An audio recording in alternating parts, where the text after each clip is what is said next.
Alors bonjour à tous, nous sommes le 9 septembre 2018 et je vous présente actuellement une mise à jour absolument importante, probablement pour moi la mise à jour la plus importante que j'aurais faite de tout mon ministère. Écoutez, premièrement, je suis avec un membre de Plein Feu actuellement et je l'ai connu, on s'est présenté par voie téléphonique le 11 juin de cette année, quelques jours avant ma conférence que j'ai donnée, que la plupart d'entre vous avez vu, le 16 juin 2018.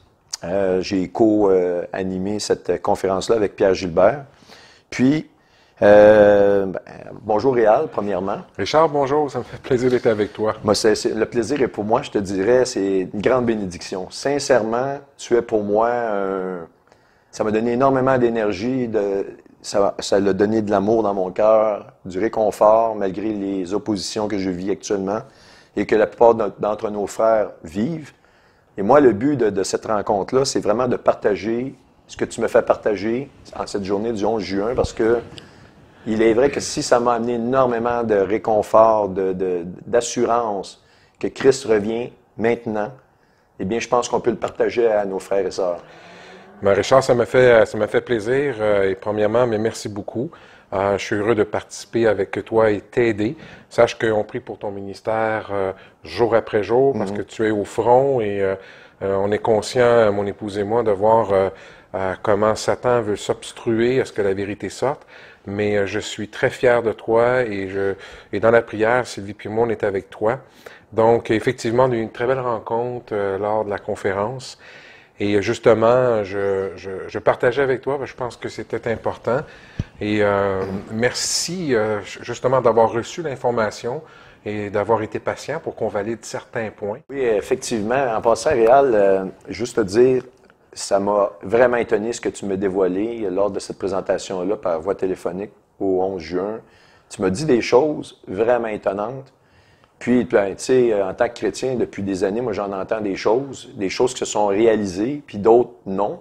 Comme exemple, on parle depuis longtemps d'une fameuse crise économique. On en a parlé en 2010, en 2011, c'est vrai, en 2012, puis etc. Ouais. Tous les années, on entend parler et on voit vraiment, si on regarde le mouvement au niveau de l'économie mondiale, on se demande comment ça se fait que cette économie-là est encore debout. Donc, effectivement, elle aurait dû tomber. Et toi, tu m'as révélé des choses réelles qui m'ont vraiment frappé. Mais ce qui est le plus étonnant, c'est que la plupart de ces choses-là sont en train de se sont réalisées après coup, faisant de moi un témoin direct. Et j'aimerais que tu élabores sur ces points-là. Alors oui, Richard, effectivement, lors de notre dernière conversation, on avait discuté ensemble. Donc, cela provient d'une personne, d'une connaissance que j'ai qui est en Europe, qui travaille au niveau des échanges d'argent, de haut niveau, c'est-à-dire le rachat et les pertes de certains pays, le financement des déficits, etc.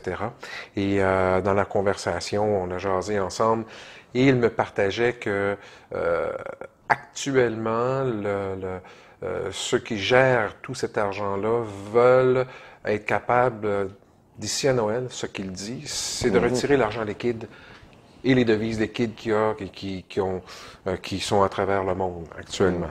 Alors, j'étais surpris. Tu peux bien comprendre que ma réaction a été... Absolument. Je dis, écoute, on est déjà en septembre, c'est novembre, décembre, c'est octobre, c'est très vite. C'est très vite. Alors, on a continué la conversation. Alors, j'ai dit, il faut qu'il arrive quelque chose d'assez grandiose pour convaincre non seulement un pays, mais quand même la planète, les habitants de la planète. Absolument. Alors, ce qu'il me disait, c'est que, il disait, il va y avoir pour ça une guerre très rapidement. Pour être capable de retirer, convaincre les gens de la planète de retirer l'argent liquide, il faut qu'il y ait une guerre. Et ce qu'il me disait, c'est que cette guerre va être rapide parce que le système bancaire actuellement a déjà crashé en 2008, comme tu le sais. Absolument. Donc, évidemment, ils l'ont rattrapé par la peau, comme on dit, par la peau des dents, ils l'ont rattrapé. Ouais. Mais s'il a fallu que vraiment ça plante en 2008 et qu'ils reviennent avec un autre plan financier pour refinancer, qui aurait cru dans leur menterie? Pas grand monde. Ils l'ont réchappé de très peu. Donc, évidemment, on parlait tantôt de 2000, on disait tout le monde qu'on attend une crise économique, c'était tous les 7 ans, etc., etc. Donc, selon moi, il la repousse. Donc, l'information que j'ai eue, c'est que d'ici à Noël, et ils vont trouver la façon de retirer l'argent liquide. Pour ce faire, il faut qu'il y ait une guerre qui arrive. Donc, j'ai parlé à cette connaissance en disant, pour qu'il y ait une guerre, il faut qu'il se produise de quoi d'assez rapidement. On est toujours le 11 juin. Ouais. Alors là, il me dit, et je t'ai répété à toi, j'ai dit, as-tu vent d'une rencontre entre M. Poutine et le président des États-Unis, M. Trump? J'avais absolument aucune information à ce sujet-là. Alors, la contact, ce qu'il m'a partagé, il me dit qu'il y a un élément qui est essentiel à ce mouvement-là, c'est relié à l'élection de mi-mandat aux États-Unis de Trump qui devient extrêmement capitale. OK. Donc, il me révèle que Trump doit absolument, et ça c'est une des premières choses que je t'ai dit au mois de juin, Absolument. il doit absolument, alors Jared Kushner, qui est son gendre, doit absolument livrer l'entente de paix à son beau-père pour lui permettre de survivre aux élections de mi-mandat qui vont avoir lieu en novembre. Ça m'avait frappé beaucoup quand tu m'as parlé de ça, d'ailleurs. Je sais que tu avais été très, très suspicieux. En tout cas, frappé, oui, ça c'est le cas. Puis, d'un autre côté, ça m'a donné énormément de joie parce que c'est des éléments nouveaux. Écoute, je vais faire une parenthèse à ce que tu dis, parce que tu parles de décembre. Moi, j'ai plusieurs témoins, parce que j'ai raconté cette anecdote-là que je te raconte brièvement. Au mois de novembre 2017, j'étais dans un restaurant, je rencontre c'était une dame qui était avec des amis, qui jasaient. Elle était très bien placée au niveau administratif dans la Banque Laurentienne. Elle disait que le président de la Banque Laurentienne devait descendre à Montréal pour un 2 jours où il fermerait toute la partie administrative de la banque pour une grande réunion, meeting, conférence. Alors, il me vient une idée dans l'esprit. J'ai interrompu cette dame-là au moment voulu. Je lui ai demandé, est-ce que ça va parler de cashless society, une société sans argent? Oui. Elle m'a dit, ah oui, comment vous le savez? Je dis, elle était étonnée. Puis j'ai demandé, mais savez-vous quand est-ce qu'ils vous donnent un deadline ou un moment qu'ils veulent réaliser ça? Elle m'a parlé de décembre de cette année. Je ferme la parenthèse, mais c'est parce que, oui, ça m'a frappé l'élément sur Kushner, la guerre, tout ce que tu parles. Oui. Surtout, ce qui m'a vraiment enveloppé, c'est le mois de décembre. Quand tu es arrivé avec le même mois de décembre, je me suis dit, attends un peu, c'est quoi les chances qu'on ait 2 fois des informations qui arrivent, qui pointent en décembre de cette année? Alors, continue. Bien évidemment, en plus, on ne s'était pas parlé de ces éléments-là avant qu'on se rencontre. Là, Jamais. C'est la première fois qu'on se parle. Donc, premièrement, je t'informe que la personne me dit qu'il travaille d'ici décembre à trouver une astuce, une excuse quelconque pour retirer l'argent.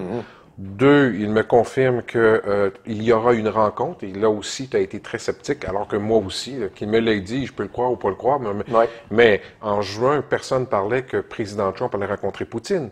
Ouais. Et quelques semaines après, quand il y a eu l'annonce rapide, une rencontre rapide, toi puis moi, je me souviens qu'on s'est appelé et on dit « Aïe, aïe, c'est quelque chose, on l'a su avant, mais personne ne le savait. » D'autant plus qu'il y avait une rhétorique entre la Russie et les États-Unis, une rencontre, c'était comme peu probable, en plus de cela. En plus, oui. Ouais. Alors, le deuxième élément que notre contact nous a confirmé se réalise. Ensuite, il me parle de l'entente de paix le 11 juin. Personne n'entendait parler de l'entente de paix. On entendait un peu, mais officiellement, il me dit que 40 jours avant la mi-mandat, et Richard, tu te souviens de ça? Oui. Je t'avais dit 40 jours. Il me dit 40 jours avant les élections qui tombent le 4 novembre. Il dit 40 jours avant, il va y avoir la divulgation de l'entente de paix. Il n'y a aucun autre moyen. Il faut que Jared Kushner livre à son beau-père l'entente de paix avant l'élection des mi-mandats. Sinon, les États-Unis d'Amérique, c'est terminé tel qu'on les connaît. Il faut qu'ils passent le mi-mandat. Et il t'avait expliqué pourquoi 40 jours. Il t'avait donné une indication. Il m'a expliqué, j'ai posé la question, mais pourquoi 40 jours? Alors, il m'a dit tout simplement qu'en politique, 40 jours fait toute la différence entre on donne une information au public et ça prend 40 jours pour former une opinion puis pouvoir dire « je me positionne ». Autrement dit, tu fais dans une campagne électorale, par exemple, tu poses un geste et il faut que tu attendes un délai de 40 jours avant d'avoir un mouvement palpable dans la société. Exactement. Okay. Et d'autant plus qu'on sait qu'actuellement aux États-Unis, il ne faut pas se leurrer que les plus grands mainstream qui sont aux États-Unis vont certainement pas courir pour annoncer la nouvelle. Ils vont tout faire pour l'excuser, la tasser, etc. Donc, il y a 40 jours. Donc, il a bien dit qu'il va avoir l'annonce. Jared Kushner allait livrer à son beau-père 40 jours avant l'entente de paix. OK, alors là, toi puis moi, on se souvient qu'on s'était regardé avec des gros yeux. On se disait, écoute, on va faire une conférence nous-mêmes dans le 5 juin, 4 jours après. On va bien rire si ça arrive, mais là, on a resté surpris quand c'était, l'annonce que Trump dit, je rencontre Poutine immédiatement. Ça s'est fait en 3 semaines. Ouais. Là, déjà, on était sceptiques. Très, oui. Et ça s'est fait. Ensuite de ça, on entend, et c'est toi qui m'as appelé pour me dire... Oh, oui, la semaine passée, oui. Que tu me dis, mais là, écoute, le 25, ils annoncent qu'ils vont dévoiler une entente de paix. Et combien de temps avant le 4? Ben, écoute, c'est pas compliqué. Le titre, on a vu beaucoup d'annonces sur le travail que Trump fait avec son gendre actuellement sur l'accord de paix, et on voit toujours des titres du genre, ils sont prêts à dévoiler des esquisses de l'entente de paix, etc. Pour la première fois, la semaine passée, je t'ai envoyé l'article, là, et le titre va comme suit, je vais paraphraser un peu, mais c'est que Trump est prêt à dévoiler le deal du siècle. Et il donne la date aux Nations Unies, devant les nations en plus. Toutes les nations vont être témoins, ce que moi je pense être la plus grande prophétie que tout chrétien on attend, de Daniel 9, 27. Ça, on va y revenir, mais le 25 septembre, et si vous rentrez dans un calculateur de date, le 25 septembre, vous arrivez 40 jours précisément avant la mi-mandat qui est le 4 novembre. Écoute, là, je veux pas rire, mais je trouve ça incroyable. Ça, je peux vous dire, je suis témoin. Tu as été très précis lorsque tu m'as parlé le 11 juin. Tu m'as parlé de ces 40 jours. Et les 40 jours, pour moi, c'est très important. Ma fille étant restée 40 minutes dans la mort à la naissance. On parle des 40 jours dans le désert. Fait que pour moi, le chiffre 40, c'est un chiffre que je peux pas oublier. Donc, vraiment extraordinaire. Ça. Je me souviens le silence qu'on avait au téléphone lorsqu'on a calculé puis qu'on est arrivé à 40 jours. On parlait plus, hein? Ben, j'étais moi-même sceptique. J'ai dû vérifier 3 fois d'un calcul que je voyais devant mes yeux. Puis, je fermais mon écran et je recommençais le calcul. J'arrivais toujours à 40 jours. Pas beaucoup de surprises là-dessus, mais... Alors, il reste des éléments qui sont importants parce qu'il reste dans ce qu'on a eu comme communication, le privilège d'avoir eu cette communication-là, c'est qu'il reste toujours encore de l'argent liquide actuellement qui fonctionne. Les devises sont encore en circulation dans le monde financier au moment où on parle. Et pour les faire changer, comme on a parlé un petit peu tantôt, ou peut-être revenir rapidement, évidemment que le monde financier ne peut pas avoir le clash financier puis revenir avec un programme nouveau à présenter, ça passerait pas. Alors, ils peuvent pas se le mettre sur leur propre dos comme quoi qu'ils ont échoué. Alors, comme justement ce contact le disait, ils sont en attente d'une guerre qui doit arriver rapidement pour dire... Voyez-vous la guerre qui vient de se produire? Avez-vous vu, on nommera des pays tantôt, mais avez-vous vu tel pays qui sont économiquement à terre? Ils ont sorti quasiment pour 100 milliards d'armements pour se défendre alors qu'on ne savait pas. Alors, ce qu'ils vont dire, c'est que il est temps maintenant de retirer l'argent liquide de toutes les devises, ce qui permet de payer et d'armer des pays et des tiers pour pouvoir faire la guerre et ne pas mettre la paix sur cette terre. Donc, retirons l'argent liquide parce que, voyez, cette guerre a pu nous démontrer telle et telle et telle et telle organisation et pays se sont armés et on n'en savait rien, c'est grâce à l'argent liquide. Donc, retirons l'argent liquide et on va mettre une nouvelle devise électronique en place, ce qui va nous permettre de pouvoir gérer et enlever les transferts d'argent pour payer des armes, et ça inclut également la drogue qui circule. Ah, ça, s'il rajoute ce point-là, je suis d'accord, les gens vont gober ça, absolument. Ils vont vraiment penser que ces éléments-là sont vraiment les éléments véritables. D'autant plus que, personnellement, je me suis toujours questionné comment ils pourraient redonner aux gens confiance dans une économie.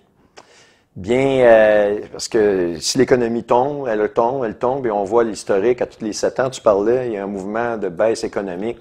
Les gens sont pas mal tannés de laisser un peu de leur chemise à travers ces mouvements-là.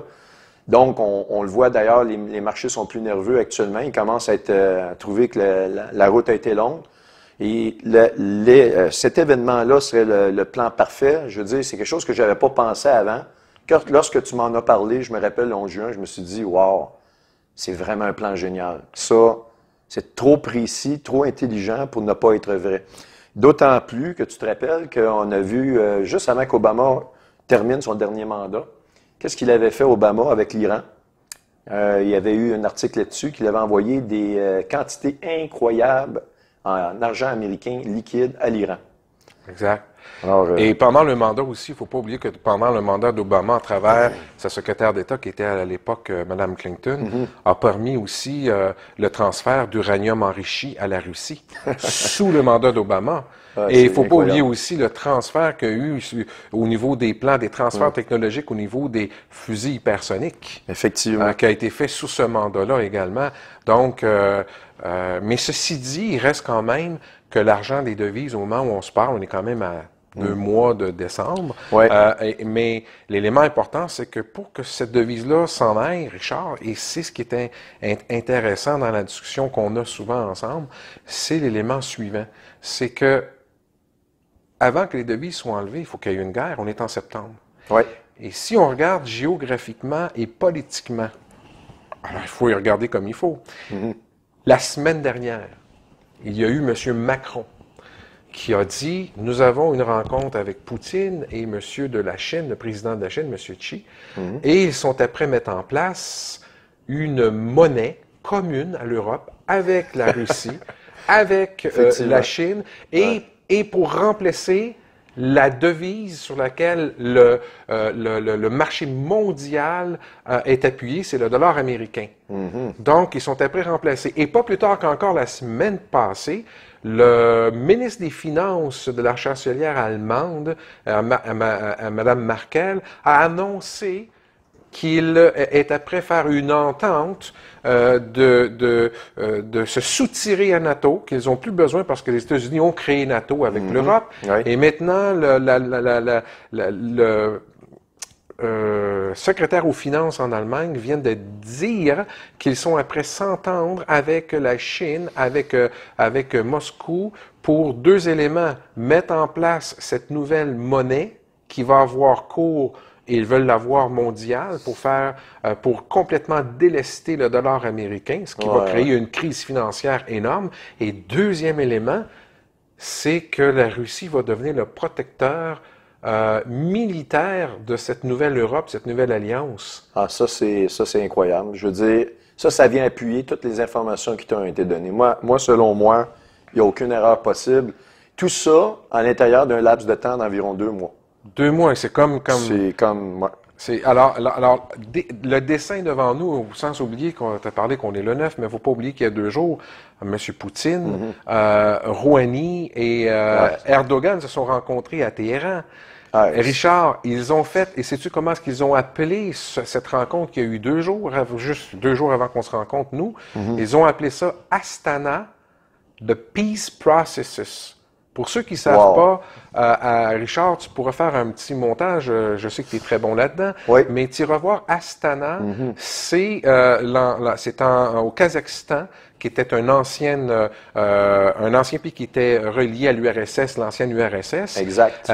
Mais il y a un pentagone que tu peux voir de Google. Si tu vas sur Google et tu vas sur le Astana, tu vas voir que c'est un immense pentagone qu'on voit dessiné de l'espace, et c'est une ville qui est tous les bâtiments qui ont été construits dans cette ville est relié à tous les éléments sataniques. Tu parles d'un pentagramme, c'est ça, bien sûr? Un pentagramme. Bien, ça donc, on peut comparer ça à Washington, D.C. Washington, D.C., c'est fait selon la grande franc-maçonnerie. Tout le monde voit le pentagramme. Oui. Est-ce qu'on peut supposer qu'éventuellement, ils ont trouvé un remplacement de ce pentagramme-là, ils vont le transférer, un changement de pouvoir de Washington à... C'est quoi le nom de la ville déjà que... Astana. Astana. Astana, c'est comme l'inverse de Satan, ça? Oui, voilà. Et beaucoup de gens, pas besoin d'être chrétien, vous pouvez aller le voir, beaucoup de gens prédisent que ça va être probablement le futur site du gouvernement mondial à venir, mais j'espère qu'on y sera pas à ce moment-là, mais voilà. Donc, mais ceci dit, c'est pour dire que actuellement, géopolitiquement en Europe, les États-Unis sont complètement isolés parce que là, l'Europe, l'Allemagne, Macron parle de délaisser NATO au profit des 10 pays. Il y a 1 mois et demi, Macron a dit, voici les 10 pays maintenant qui font partie de l'Union européenne officiellement pour faire des négociations. Et là, ils annoncent quasiment quelques jours, une semaine d'intervalle et Merkel, l'Allemagne et la France de dire, ben non, on était prêt à travailler à changer une devise avec la Chine, avec l'URSS. Et qu'on soit sous la protection militaire, non plus des États-Unis, mais De la Russie. de la Russie. Ah oui, j'ai vu ça. Avec tout ça, après que tu m'as dévoilé ces informations-là, sans compter plein d'autres informations qu'on a, comme le retour d'Obama en politique, comme subitement, quelques jours avant la fameuse annonce du 25 septembre de Trump aux Nations Unies sur le deal du siècle. Écoute, Richard, avant de revenir avec le président, l'ancien président Obama, dans son devoir de réserve de président, qui est extraordinaire, mais qui est même, c'est une surprise de taille. J'aimerais qu'on revienne sur la déclaration qui a été faite, que nous, quand j'en ai parlé, qu'elle est, avant la mi-mandat, officiellement présenter une entente de paix que Jared Kushner doit lui livrer selon l'information. Ouais. Alors, l'important, c'est le 25 qui a été fait le 25 septembre. Ça, c'est le cœur de cette présentation-là. Mais l'important de cette présentation-là, et c'est des hypothèses, d'accord? Oui. Mais actuellement, il faut faire attention dans le sens que je crois, ou j'ai un ressenti que si M. Trump avait décidé de la proposer à la Maison-Blanche, dans leur maison, dans le bureau ovale. Le bureau ovale, ce serait, je vous la présente pas, je l'impose. Elle est faite, elle est signée. Voilà, je l'annonce au monde entier, c'est parti. Le fait qu'il la propose aux Nations Unies, puis il n'est pas vraiment non plus très chaud aux Nations Unies, M. Trump, mais le fait qu'il la propose aux Nations Unies, et tu sais qu'il y a quelques jours, je pense 3-4 jours, Nikki Haley a déclaré qu'il y aurait un dévoilement d'une entente de paix et qu'elle serait dévoilée uniquement si une personne y serait présente. Et on parle bien de Abbas, qui est le Gaza. Donc, et sache que il y a aussi une rencontre avec Abu Abbas et le président Trump qui va se faire là, dans les jours ou les moments où on se parle. Avant l'annonce du 25. Avant l'annonce du 25, donc. Selon moi, pourquoi est-ce qu'il la propose le 25 aux Nations Unies? Voilà ce que je pense.